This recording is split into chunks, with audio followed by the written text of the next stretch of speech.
I was built to last with the webs I'm weaving. I could change the past with all I'm achieving. Got my foot on the gas, never stop competing. If you break my glass, then this life's gonna end. I wanna be the best in the game, invest in my name. Check no restraints, I'm obsessed with the pain. I ingest, I retain, assess and I change. Possessed by the thought I'll be free one day from society's restraints. Money, clout and fame, mud, disease, a plague. We all love to hate, have to play the game, have to make a name. All our insecurities are on display. This is war with the enemy, think that it was meant to be. Living in a time where disease is on every screen. I won't let them fester me, I know most are festering. Negativity is a plague for the mentally weak. No mercy, all I got is working. Never stop searching, never quench the thirsty. I'm toxic and psychotic, with this logic you can't stop it. It's been chronic since I was a boy, so neurotic and chaotic. Built to last with the webs I'm weaving. I could change the past with all I'm achieving. Got my foot on gas, never stop competing. If you break like glass, then this life's gonna eat 'em. Make mistakes real fast, then you learn how to beat 'em. If you take off the cast, you can see all the healing. If the pain's in the past, move on from the grave and put your foot on the gas. No, never stop competing, yeah. I've been doing this, I'm on it. I just wanna be iconic. Sipping on a gin and tonic, got me going off when I'm on this topic, yeah. If I ever play, I want it. You know that I'm always honest. Stay away from those who are toxic. Keep them out your face, no way, you don't want it, yeah. Don't try to drain my energy. The enemy is everything. It's mentally, unhealthily, spreading like a rare disease. But I won't let it get to me. I don't need your therapy. I can leave a legacy of leading by intensity. Come on, we can fight this. Freedom is priceless. Spread just like a virus. Living in a crisis. Do you feel courageous? Do you seek greatness? Trust me.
What's going on, Eagles fans? It's your boy Sal G with another edition of the Eagles Landing Zone here on the Hardcore Sports Network. Please make sure you hit that like button and subscribe so you can get all this great content out to you.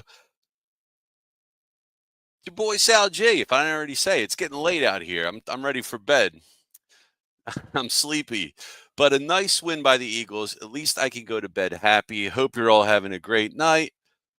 Eagles win 26-18 against the Washington Commanders. They win at home despite a lackluster start from the Eagles. It always seems like it takes them a while to get those engines revving. I don't know what that is. They need to fix that because going into the playoffs, if it takes you, 4 quarters to get your first touchdown, you could be in some trouble against the really elite teams in the NFL. So we'll see what happens. Eagles win 26-18. It's 6 in a row for the Eagles after starting the season 2-2. They're hot. Eagles 8-2 atop the NFC East. This was the battle for the NFC East with the Commanders. So if the Commanders would have won, they would have been in the lead. But right now, we are. So, yeah, I'm hyped up for this team. I'm going to be crazy. I think they're going to the Super Bowl. I'm not going to say they're going to flat out win it. But who is a better team in the NFC right now? Is it Detroit? And if it's not Detroit, who else is it? San Fran? I don't know. I can't think of a better team than the Eagles right now in the NFC. Now, I guess we've seen this play before. Eagles were 10-1 last year, and they pooped their way to the finish line and got bumped out of the playoffs. So in the first round. So I don't know. I don't know what to expect from these guys. I feel like obviously this team is different from last year. You have Saquon Barkley, who right now I think is your odds-on favorite in the NFC to win MVP. I mean, what this guy's doing week in and week out, giving you 100 plus scrimmage yards every week. I mean, if we didn't have him, we would not be the team we are right now. I mean, they're able to run at will. It opens up the receivers now. The receivers weren't really doing much in this game. This was all about the run game in this one. Washington, very poor against the run. I believe they are like 30th against the run in the NFL. So we have the recipe to beat them. Let's run the football. Jalen Hurts is running the football.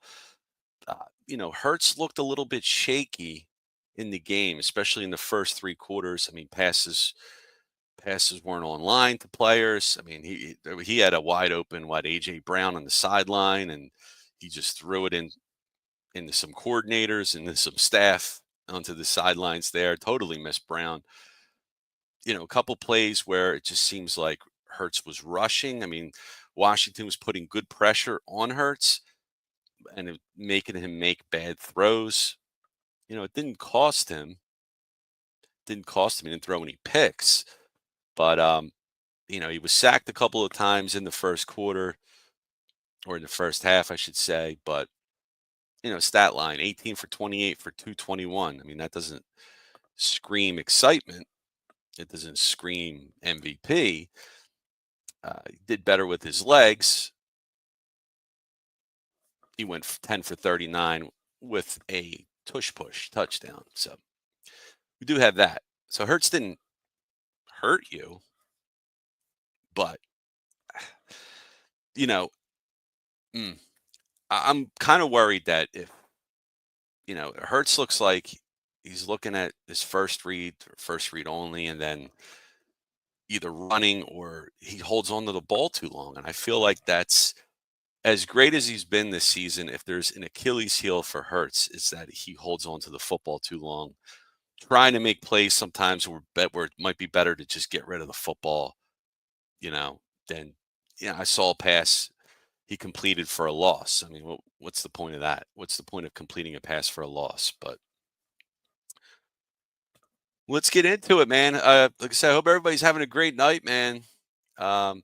Yes, Eagles looking strong, looking really strong.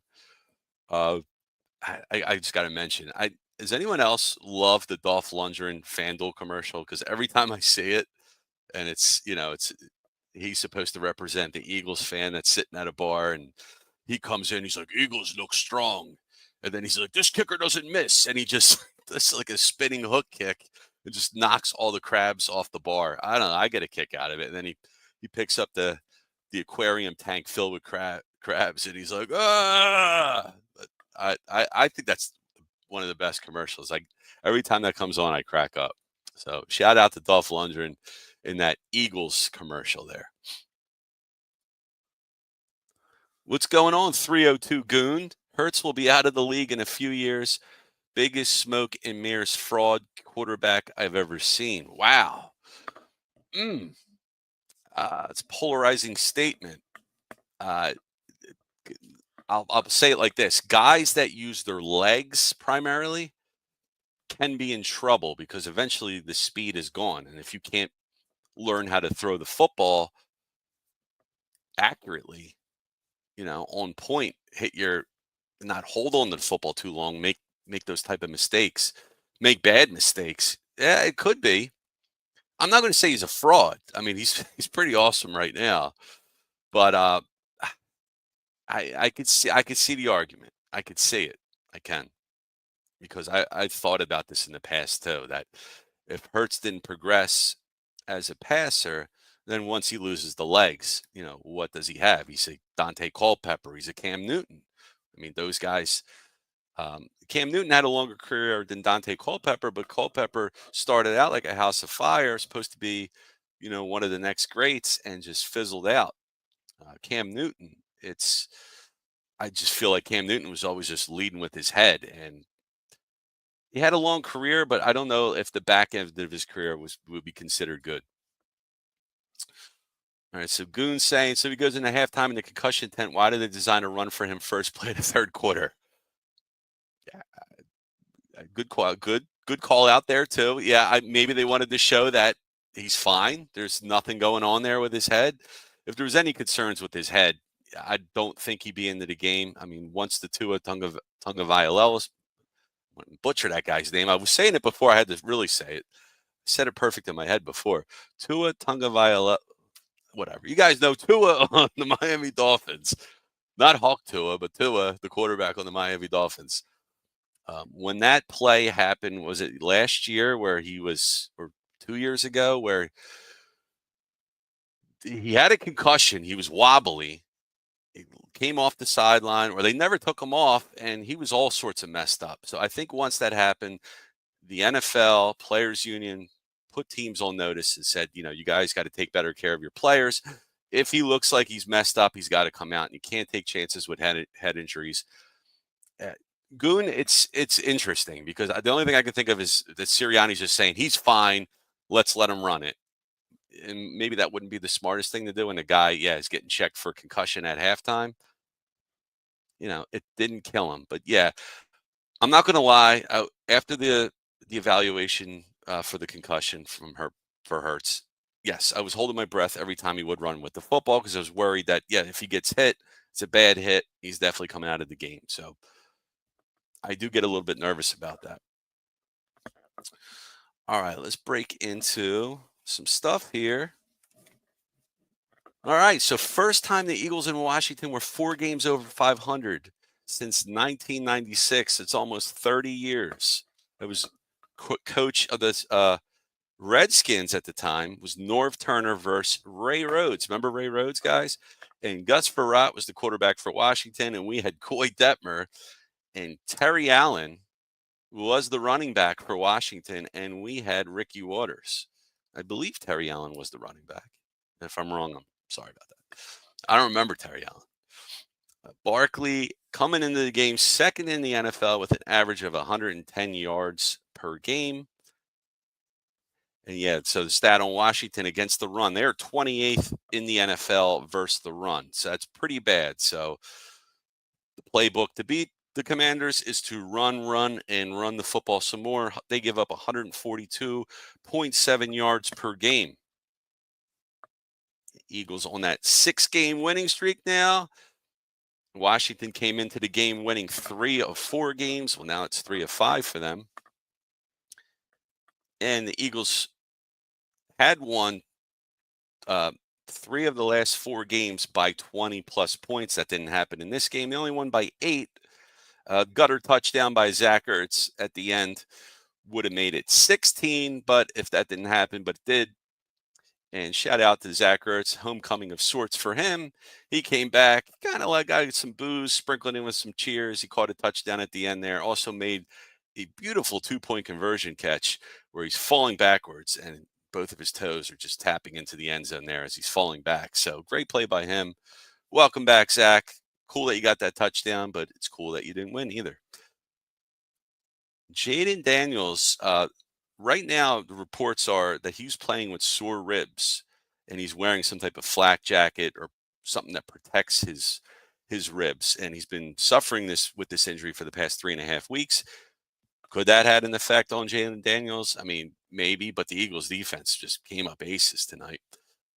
Picked them off and just made some great plays. I believe he was sacked a couple times.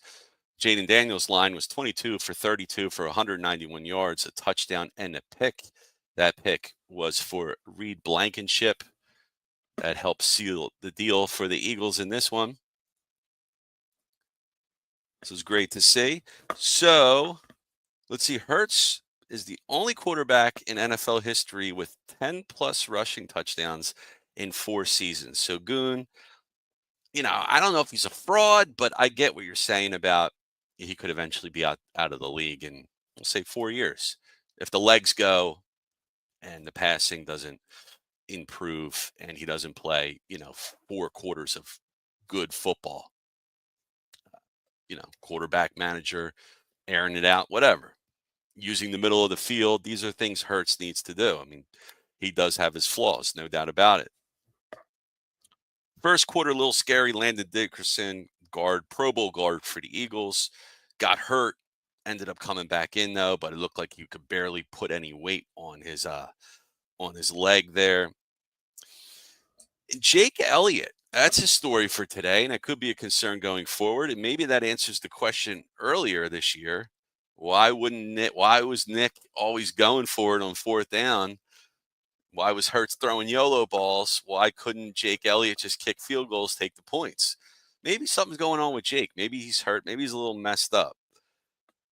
But, if he's really hurt, are you going to send him out there for these long field goals? So I don't know if he's just got a case of the yips right now, but he missed an extra point and he missed 2 field goals, but he hit 2 other field goals. So I don't know what's going on with Jake Elliott, but in the first quarter, 9:59, he missed a 44-yard field goal. And that was one of the field goals he missed. Barkley, milestone for him. He went over 1,000-yard rushing, had another awesome game today.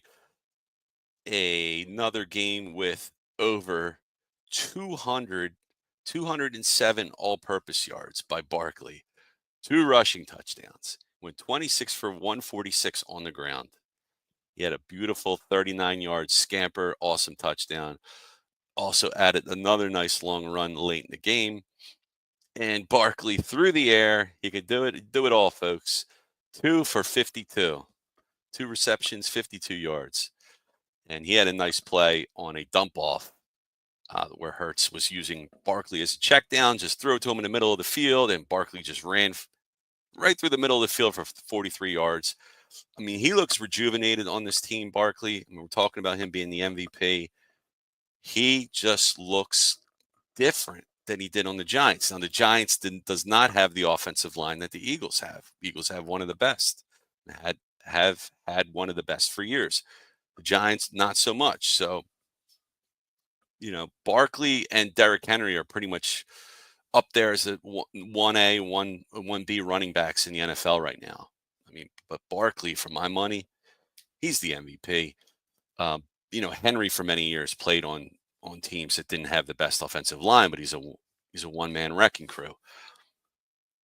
Barkley now has that improved offensive line, and it just seems like he's just got something else. I mean, it seems like he enjoys playing for a winning team. I mean, they've been losing in New York for years, so it's got to feel good for Barkley. It's got to feel good for the Eagles fans. Sucks for the Giants fans. Sucks for Giant ownership. Giant ownership, shouldn't have let him go. Shouldn't have let him go. So fans have a right to be pissed but you don't boo Barkley. You can't. It's not Barkley's fault they didn't want to re-sign him. The Giants had opportunities. All they were offering him was 1-year deals. So Jalen Hurts versus Jaden Daniels, who won the Heisman in college last year. He's playing awesome this year. The Eagles were able to get to him. Eagles were able to get to them. Welcome back, Jordan Mailata. We missed you. We need you back, buddy. You're awesome. You are a big dude on that football field, brother. Big dude. And, shout out to Fred Johnson, who played while you were out. But, man, you are awesome, bro. You're an awesome left tackle. The first quarter, I was mentioning the Washington defense was getting the Hurts. And I don't know what it is with the Eagles and their slow starts, but they got to figure out what's going on there. Washington was able to sack Hurts a couple of times. Again, they were putting pressure on him, and I think they were pressure sacks. I don't think it was one where he was holding the ball too long. Maybe it was, and I missed it. 3:26 in the first quarter. Brian Robertson gets the scoring started. Scores a rushing touchdown, 7-0 Washington. Eagles got gashed by running backs on that drive with screen passes and run plays between Eckler and Brian Robinson. They were just cutting right through the Eagles' run defense there. Jahan Dotson, 2:30 in the first quarter. He had a chance to make a catch on a 3rd and 4. He dropped the ball. He got booed. So Jahan Dotson did not get his revenge in this game. All he caught was one ball for 8 yards. So he had a chance for a little more. Couldn't do it there. All right, on to the second quarter. 13 minutes and 30 seconds in on the clock. Hurts slowly got up after a sack, a little nervous. I don't know if that might have been. Well, it couldn't have been because that was him getting pulled into the tent was pretty much at halftime. So that this was early on. But it was a bad play call on the sack by Hurts. It was a trick play. It was like a double reverse with the flip back to Hurts. Washington sniffed it out all the way. It was a sack for a huge loss. And then I believe it's the same drive, 11:35, another missed field goal by Jake Elliott. It was a 51-yarder this time. Couldn't do nothing. And then the Eagles defense gets back-to-back sacks. Brandon Graham, Josh Sweat, putting pressure on Daniels. What I noticed going into the half, just Hurts looked off. You know, the Eagles offense looks off. I don't know if it's something to do with the scripting of the plays. They're going to have to figure that out between Kellen Moore and Sirianni. What the heck's going on there with the offense? Why is it so slow to start? You know, why do they take so long to heat up? I'm curious. Hurts, another stat for you there, Goon. 42 rushes for first downs. I caught that in the second quarter. I think he had another rush or two. So that's the most in the NFL. So that's pretty cool. You know, not many frauds can do that, but all right, 22 seconds left in the second quarter. There was a missed face mask penalty on Hurts. It would have been a first down. Elliott hits the field goal. Oh, my goodness. The Eagles put up points, but they did not score a touchdown in the half. That's the second time that's happened this year. Washington leads 7-3. And then we were talking about Hurts being in the blue tent, getting evaluated by an independent neurologist for a concussion. Turns out he didn't have one, thankfully. And yeah, right. Goon saying in the third quarter, what Hurts then just rushes the ball, right? Design run. Halftime stats, Hurts was 10 for 19 for 101 yards, and Daniels was 8 for 13 for 83. So Hurts did not look good in that first half.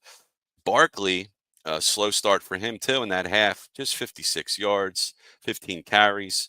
Then he had one catch for 9 yards, but what a difference the second half makes. Third quarter, we have I thought was a BS pass interference call on Cooper DeJean.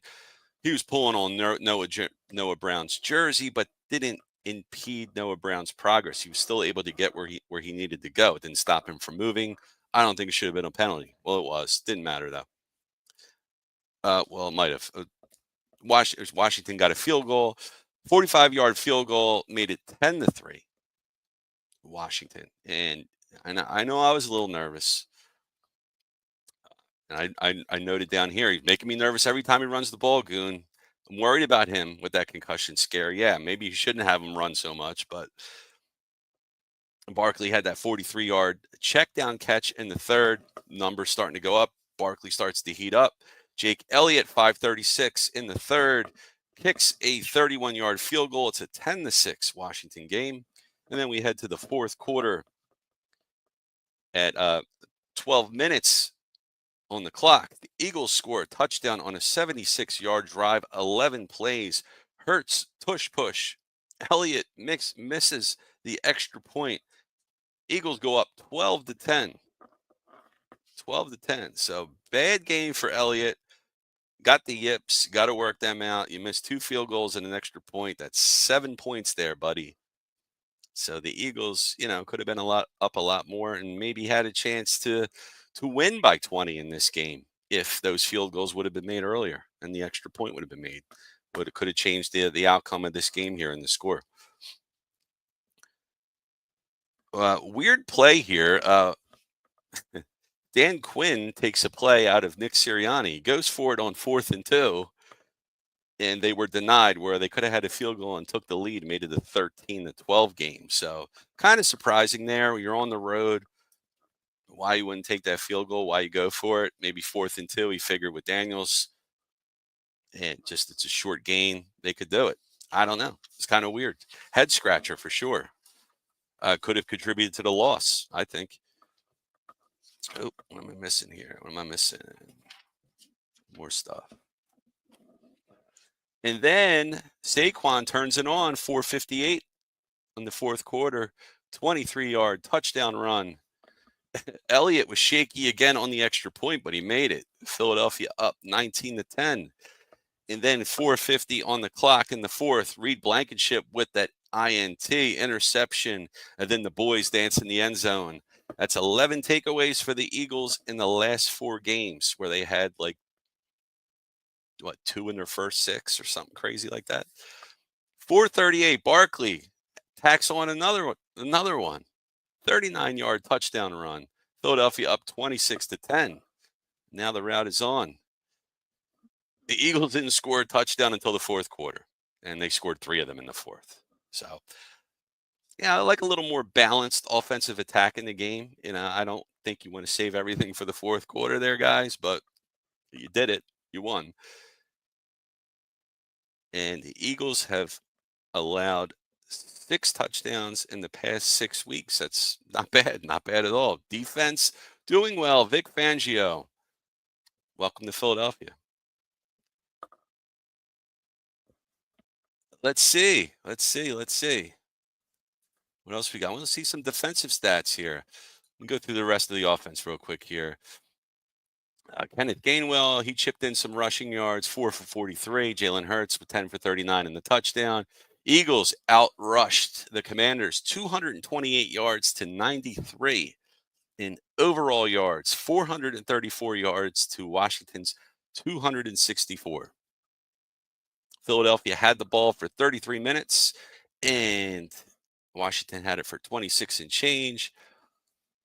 The offense, or the receivers, Antonio Brown went 5 for 65. Dallas Goedert, 5 for 61. Saquon Barkley, 2 for 52. Devontae Smith, 4 for 29. And Dotson and Gainwell chipped in a catch apiece. Austin Eckler was your leading receiver for the Commanders. He went 8 for 89. A lot of dump-off screens, those type of plays. That's Eckler's specialty. It was a fantasy stud for many years with the San Diego Chargers. Remember that? I never had a chance to own him, of course.